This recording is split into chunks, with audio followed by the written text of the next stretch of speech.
ulama ini yang mendirikan republik ini. Kalau tidak ada ulama, tidak ada NKRI. Assalamualaikum warahmatullahi wabarakatuh. Saudara-saudari sekalian, kita dengarkan ceramah Kiai Haji Syukron Ma'mun. Sungguh sangat menggelegar. Kata beliau, negeri ini Indonesia didirikan oleh umat Islam, dipelopori oleh para ulama. Maka tidak ada Indonesia kalau tidak ada ulama-ulama berjuang memerdekakan Indonesia. Itu yang pertama. Yang kedua, bagi siapa saja yang tidak percaya kalau negeri ini didirikan oleh umat Islam, disponsori, dikomandani oleh para ulama, maka cobalah sensus kuburan di seluruh Indonesia.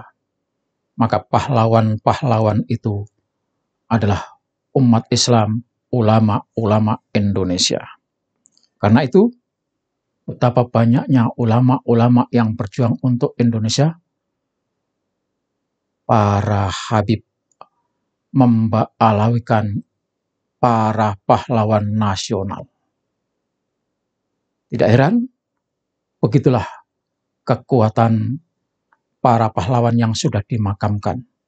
Sehingga kalau para pahlawan itu sudah diaku-aku oleh imigran Yaman, maka pernyataan Kiai Haji Syukron Ma'mun tadi, betul ulama, tetapi ulama itu adalah ulama-ulama dari Yaman.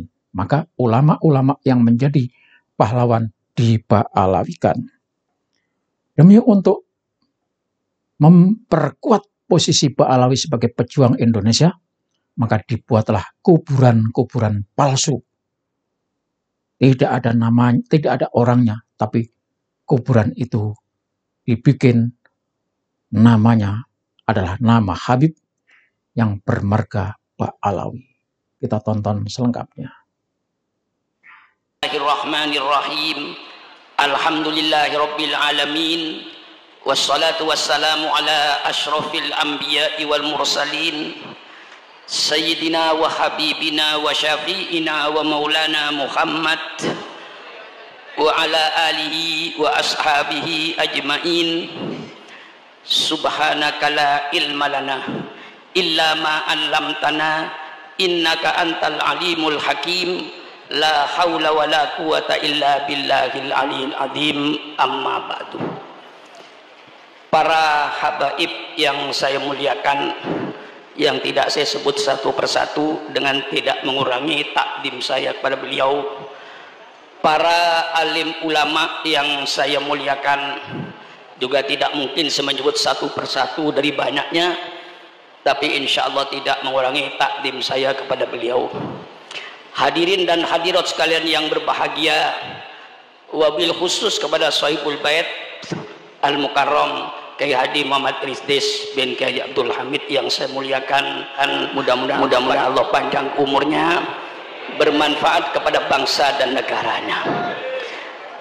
Hadirin sekalian yang berbahagia, saya datang ke tempat ini sebenarnya tidak untuk memberi kajian. Karena ini tempat khusus, saya datang hanya untuk mencari berkah dari almarhum Kiai Haji Abdul Hamid Pasuruan ini. Kalau pengajian, semalam saya sudah ngaji di Bangkalan, nanti malam ngaji di Sumeneb. Insya Allah saya masih diberi kekuatan oleh Allah untuk menyerahkan dakwah ini di seluruh kepulauan Indonesia ini. Alhamdulillah, umur saya ini sudah 82, masuk 83. Jadi sebenarnya kalau seorang pemimpin sudah pemimpin masa lalu, bukan zaman saya untuk teriak-teriak, tetapi Allah masih memberikan kesempatan kepada saya, diberikan kesehatan sehingga saya dapat amar ma'ruf nahi mungkar. Ketika saya almarhum masih surganya, alhamdulillah selama saya datang ke Pasuruan ini, alhamdulillah belum pernah ditolak oleh beliau itu. Walaupun beliau kadang-kadang sedang sakit menolak tamu. Tapi giliran saya, alhamdulillah, pernah beliau temui saya di tempat tidur, disuruh masuk ke tempat tidurnya, bicaralah di situ, di sana. Banyak yang memberikan sugesti kepada saya. Karena Ki Abdul Hamid seorang wali min auliaillah. Saya hanya mohon nasihatnya, mohon keberkahannya.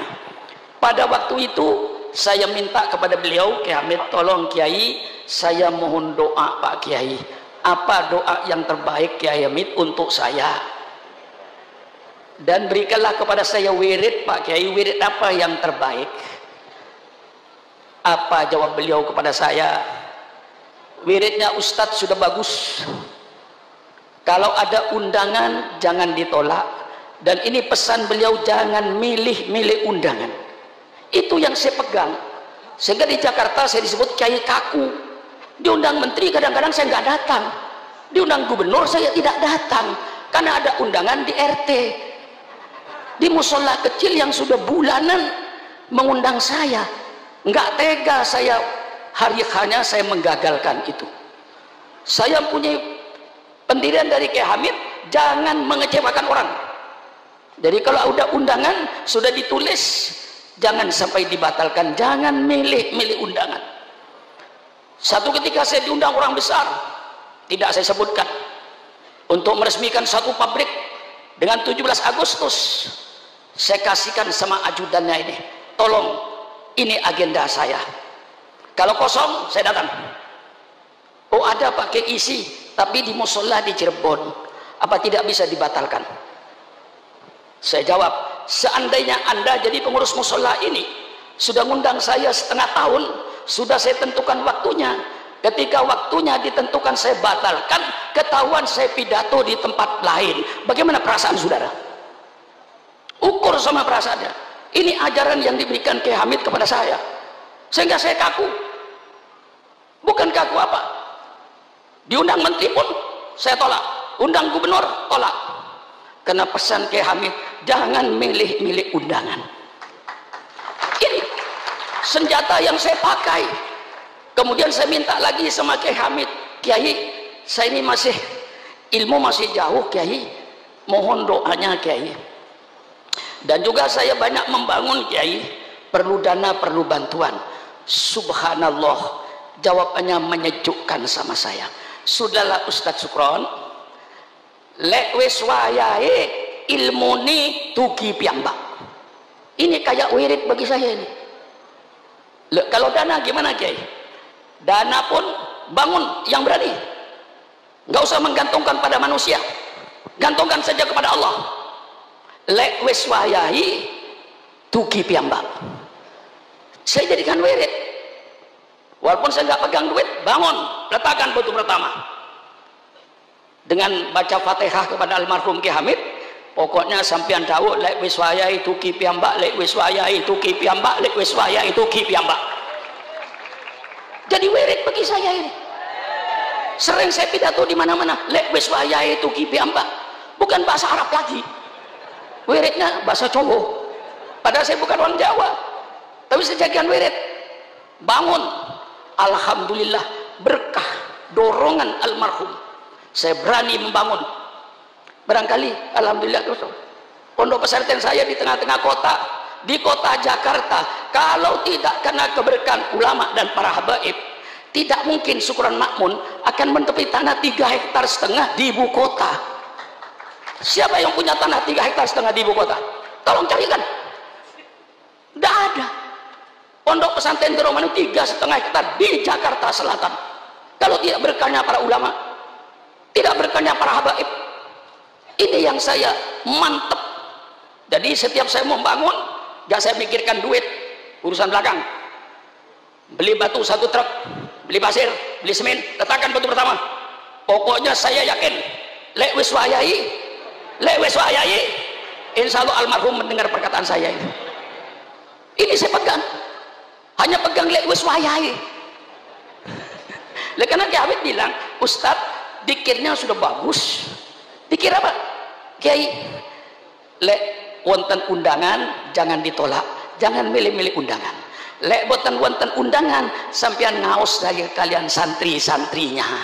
Itu saya pegang teguh. Perkataan Kiai Hamid itu, dan itu yang membangkitkan saya. Tidak takut saya sampai sekarang. Barangkali kalau datang ke Jakarta, ya kawan, sedang membangun saya gedung, panjangnya 72 meter, lebarnya 35 meter tanpa tiang. Kok berani? Lek wes waya itu kipi amak kok. Apalagi kalau nanti giliran pasang keramik, datang keramik. Giliran pasang kap di atas, datang kap. Belum pernah terlambat. Ini keyakinan saya, tawassul saya ini. Dengan Fatihah kepada almarhum, terus saya semangat. Lek wes waya itu kipi amak. Nah, ini saudara-saudara, alhamdulillah saya belum pernah datang ke Pasuruan. Dalam keadaan Kiai Hamid sakit bagaimanapun saya masih dipanggil. Beliau di tempat tidurnya, saya di bawah. Saya sering minta nasihat kepada beliau, dan itu yang saya pegang. Maka sampai sekarang saya diundang di RT pun, musola di bawah jembatan pun saya datangi. Karena pesan Kiai Hamid. Jangan didatangi, undangan gubernur didatangi, undangan menteri didatangi, undangan musola di tepi sungai dicoret. Ini kiai kurang ajar ini sebenarnya. Ini yang saya pegang. Jadi ada punya pegangan saya ini dengan almarhum Kiai Hamid ini. Inilah saudara-saudara, tidak usah bicara soal perjuangan kiai. Kiai ini sudah pasti, nggak usah ditanya apa perjuangan kiai. Al-amru bil ma'ruf wan nahyu anil munkar. Itu saja kiai tugasnya itu. Tidak ada lebih dari itu. Kiai tugasnya hanya al-amru bil ma'ruf wan nahyu anil munkar. Maka kalau ada, maaf pemerintah, maaf Pak Menteri, maaf Pak Wali Kota, maaf Pak Bupati, kalau dia kiai berbeda dengan pemerintah, itu kiai yang bagus. Kiai yang peduli dengan negaranya. Tidak mau kiai membiarkan negara ini hancur. Tidak mau kiai membiarkan negara dalam kezaliman. Kiai tegur. Kiai yang negur ini kiai yang baik, yang cinta negara, cinta bangsa. Kalau ada kiai berbeda, jangan ditangkap, jangan dipenjara. Kalau ada kiai berbeda, undang ke kantor kabupaten. Syukron Makmun berbeda dengan Bupati Lumajang. Bukan musuh saya ini. Saya cinta sama bupati, supaya bupatinya tidak tergelincir. Undang saya ke kabupaten. Ini namanya demokrasi. Ngopi bersama dengan bupati. Betul atau tidak? Kalau perlu dengan mie goreng. Betul atau tidak? Mari bicara apa maunya Pak Sukron. Oh begini Pak Bupati Lumajang, begini Pak Bupati Pasuruan, sesuai dengan Al-Quran dan Sunnah Nabi begini. Kan enak toh. Jangan dimusuhi lalu dianggap lawan. Ulama ini yang mendirikan republik ini. Kalau tidak ada ulama, tidak ada NKRI. Saya tegas, persilakan yang mau nuntut. Tidak ada ulama, tidak ada NKRI. Saya berikan fakta. Karena yang sering jadi pemimpin ini orang yang tidak baca sejarah barangkali. Ya, Al-Mukarram Kiai Stakuf itu yang akrab dengan saya dulu kakeknya. Kiai Bisri Mustafa yang akrab dengan saya kemana-mana. Lalu dengan Kiai Ulil Bisrinya, sekarang cucunya. Lah ini perlu baca sejarah. Ketika Indonesia mau proklamasi, Bung Karno bikin 60 panitia, gagal. Akhirnya bikin 9 panitia. Daripada Bung Karno, Bung Hatta, Maramis dari Katolik, Abi Kusno, Wahid Hasyim, dan termasuk beberapa ulama-ulama lainnya mendapatkan rumusan. Apa rumusnya? Negara Republik Indonesia berdasarkan ketuhanan dengan kewajiban menjalankan syariat Islam bagi pemeluk-pemeluknya. Di luar Islam tidak usah menjalankan syariat Islam bagi. Nah, ini yang disebut Piagam Jakarta. Dengan mendapatkan satu format yang jelas, negara Republik Indonesia berdasarkan ketuhanan dengan kewajiban menjalankan syariat Islam bagi pemeluknya. Maka Bung Karno diminta untuk segera proklamasi tanggal 17 Agustus jam 10 pagi. Proklamasi, kami bangsa Indonesia dengan ini menyatakan kemerdekaan Indonesia. Hal-hal yang mengenai pembinaan kekuasaan dan lain-lain akan dilaksanakan dengan cara saksama dan dalam tempo yang sesingkat-singkatnya. Masa kiai sudah apa? Kiai sudah berproklamasi begini kok masih dicurigai? Radikal. Apa-apaan itu? Nggak ada itu. Kiai radikal tidak ada. Kalau kiai amar ma'ruf nahi mungkar kiai Baha ada. Betul kan? Kita ini cuma menawarkan konsep. Kita ingin melaksanakan peradaban Islam yang berdasarkan Quran dan hadis. Ini yang kita inginkan. Karena banyak peradaban yang berdasarkan hawa nafsu, seperti naik klub, dansa, joget, telanjang. Itu peradaban, tapi dasarnya nafsu. Kami ingin bentuk suatu peradaban, satu bangsa berperadaban yang berdasarkan Quran dan Sunnah Nabi. Ini kami mau tonjolkan. Walladzi arsala rasulahu bil huda wa dinil haq liyudhhirahu 'alad dini kullih. Dialah Allah yang mengutus utusannya dengan petunjuk dan agama yang benar. Untuk apa itu, Kiai? Liyudhhirahu, untuk diperlihatkan kepada bangsa Indonesia, ini syariat Islam. Anda mau pakai persilakan, Anda tidak mau pakai persilakan. Wa ma alaina illal balaul mubin. Inilah syariat Islam. Kiai harus berani menampakkan ini syariat Islam. Bagaimana syariat Islam dalam berkeluarga, bagaimana syariat Islam dalam bermasyarakat, bagaimana syariat Islam dalam ekonomi, bagaimana syariat Islam dalam politik. Semua Islam ada. Jangan dikira tidak ada. Yang sekarang pada kiai pada takut bicara politik. Kiai yang melarang politik itu dulu Belanda, karena Belanda ingin menjajah Indonesia. Kiai dilarang baca politik, tidak boleh bicara politik di masjid, di majelis taklim dan lain-lainnya. Itu yang melarang bicara politik Belanda. Kalau sekarang masih ada orang yang melarang kiai bicara politik, itu berarti sisa-sisa Belanda. Jelaskan? Jelaskan? Itu sisa-sisa Belanda itu. Persilakan.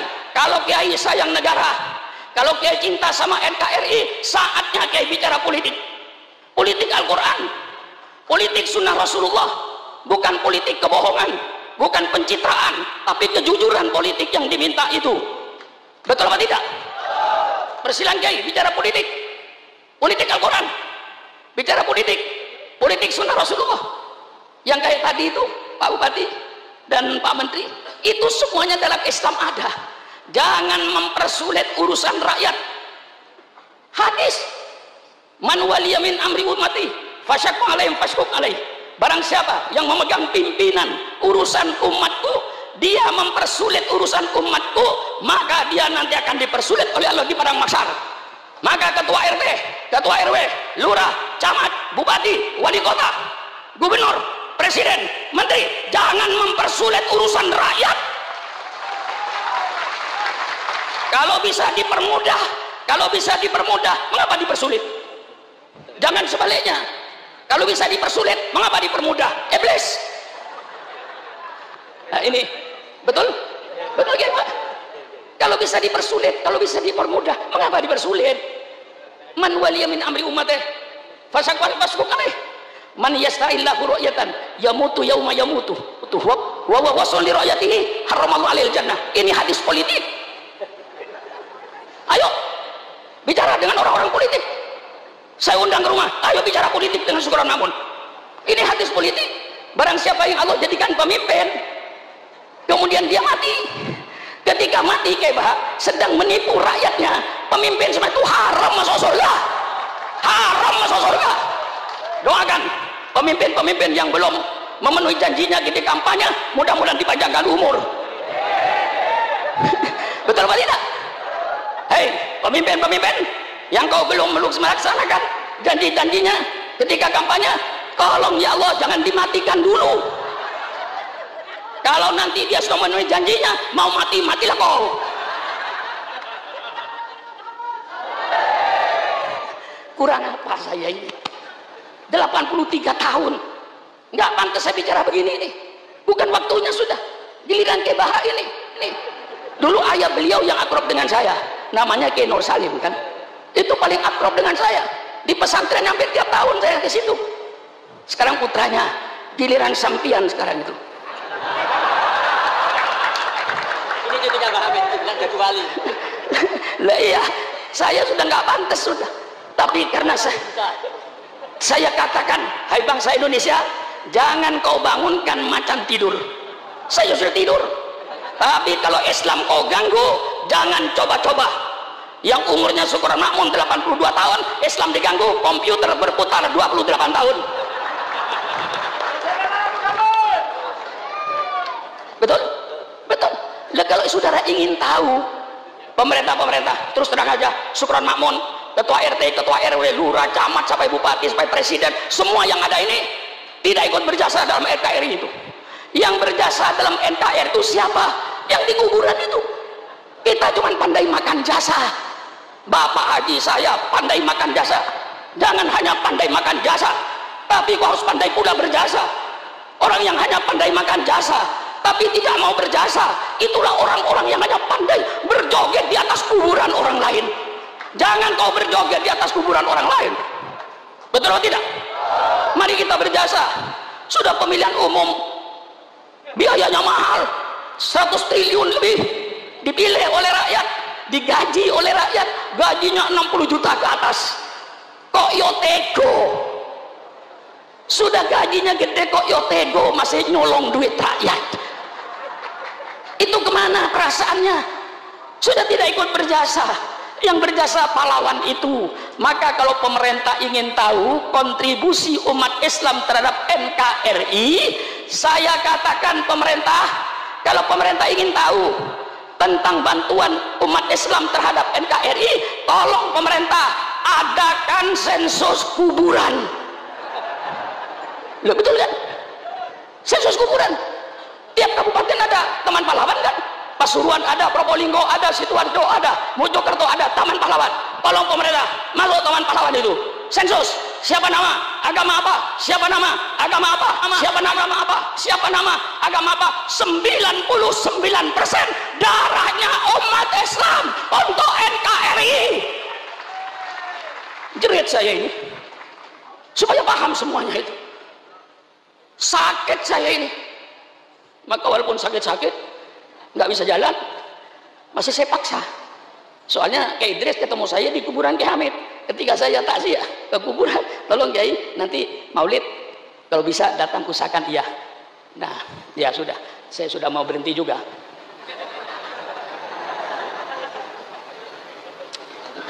Nah saudara-saudara, kalau di sensus kuburan 99% darahnya umat Islam. Tadi yang saya katakan, kalau tidak kena ulama nggak ada NKRI. Jam 10 pagi proklamasi Bung Karno, jam 3 sore Angkatan Laut Jepang datang kepada Bung Hatta. Dia bilang kalau 7 kata ini tidak dicoret, Indonesia Timur tidak ikut. Subhanallah, pagi proklamasi jam 3 Pak Saiful mau pecah Indonesia ini. Ya saya kenal betul dengan dia, sama-sama NU nya kok. Saya sejak dulu NU, tapi NU dulu, tapi rupanya kembali ke NU dulu dia. Kalau NU dulu sama dengan saya apa? Ya, kalau NU yang macam-macam ya tunggu dulu, betul atau tidak? Kalau NU ya ini sudah saya tahu dia kembali kok, selalu merayu saya kok. Ke pesantren saya berkali-kali itu menunjukkan tanda rujuk itu ya. Ya, soal kalian Pak Saiful ngerayu itu urusan dia lah, tapi yang jelas berhasil dia kok. Sampai saya bilang, tolong kalau betul Habib Taufik datangkan betul dia itu. Iya yang saya minta temu sampean deh, jangan dikira nggak ngomong dia. Ya pokoknya urusan ngerayu kasih dia lah. Nah ini saudara, jam 3 sore Angkatan Laut Jepang itu datang menghadap Bung Hatta. Kalau ini tidak dicabut, kami Indonesia Timur tidak ikut. Berarti waktu ada Republik Indonesia Timur, ada Republik Indonesia Barat. Tanggal 18 Bung Hatta kumpulkan lagi minus Pak Wahid Hasyim karena pulang ke Indonesia diganti dengan seorang ulama dari Sumatera. Perdebatan terjadi. Kata satu tidak bisa, ini sudah ditandatangani. Kata satu gimana nanti kalau pecah Indonesia ini? Dengan lapang dada wahai bangsa Indonesia dari Sabang sampai Merauke. Kalau tidak karena lapang dadanya para tokoh Islam waktu itu, NKRI tidak ada. Tegas saya, tangkap aja. Saya sudah umur 82 tahun tuh, di penjara tinggal wirid aja. Lah iya, saya sudah nggak ada apa-apa sekarang Pak Faibul. Nggak usah curiga dengan Supron Makmun. Walaupun saya nanti aktif di NU, jangan curiga. Jangan curiga. Mau jadi menteri sudah ketuaan. Mau jadi DPR sudah ketuaan. Tidak ada yang ada depan saya kecuali kuburan. Di depan saya kuburan. Jabatan sudah nggak ada, sudah lewat semuanya itu. Kalau saya masih umur 60 tahun, sampai boleh curiga saya, takut disaingi jabatannya. Takut berebut menteri, tidak bakalan sekarang sudah sampai mau jadi menteri aja. Saya sudah lihat kuburan situ tuh. Nggak usah curiga. Ini umur sudah umur tambahan. Berdebat dengan lapang dada. Tokoh Islam cabut 7 kata itu. Dicabut itu. Dengan kewajiban menjalankan syariat Islam bagi pemeluknya, cabut, coret. Tapi ulama minta gantinya. Gantinya apa? Maha Esa, lebih mahal lagi. Secara akidah lebih mahal lagi. Maka berubahlah Pancasila. Tanggal 17 masih berbunyi, negara Republik Indonesia berdasarkan ketuhanan, ya, berdasarkan ketuhanan, tidak ada Maha Esa, berdasarkan ketuhanan dengan kewajiban menjalankan syariat Islam bagi pemeluknya. Tanggal 18 Agustus berubah. Indonesia berdasarkan ketuhanan yang Maha Esa, titik. Kalau seandainya ulama waktu itu tidak mau merubah dan tidak mau mencabut, ya nggak ada NKRI itu. Masa ulama yang dicurigai tidak cinta NKRI? Kiai yang bikin kok. Nah, saya kira masih ada pembicara lagi ya. Nah, sudah. Ya biasanya saya ini pidato tuh ya 4 jam non-stop tanpa minum. Tadi itu saya hormati aja ngasih minum itu ya. Sebenarnya saya tanpa minum 4 jam juga nggak apa-apa. Allah sudah bikin tenggorokan saya spesialis, insya Allah. Nah itulah saya sebenarnya banyak cerita. Tolong nanti kayak Bahak, kita ingin membentuk satu peradaban yang berdasarkan Quran dan hadis. Peradaban berumah tangga, peradaban dalam bermasyarakat, peradaban di dalam ekonomi, peradaban di dalam politik. Intinya kayak Bahak, mengapa Islam bicara ini? Supaya anggota rumah tangganya berakhlakul karimah. Mengapa bicara ekonomi? Supaya pelaku-pelaku ekonomi itu berakhlakul karimah. Mengapa bicara politik? Supaya pelaku-pelaku politik ya, betul kan? Ya enggak apa-apa, dia saya tuh terbuka Pak, terbuka. Ya. Supaya pelaku politik, siapa pelaku politik? Wali kota, bupati, gubernur, presiden, menteri, anggota DPRD sampai DPR pusat dan pejabat tinggi, itu semuanya pelaku politik. Kiai wajib bicara politik supaya pelaku politik mempunyai akhlakul karimah, bukan pelaku politik yang preman, yang bajingan, yang akan merusak negara ini. Wassalamualaikum warahmatullahi wabarakatuh.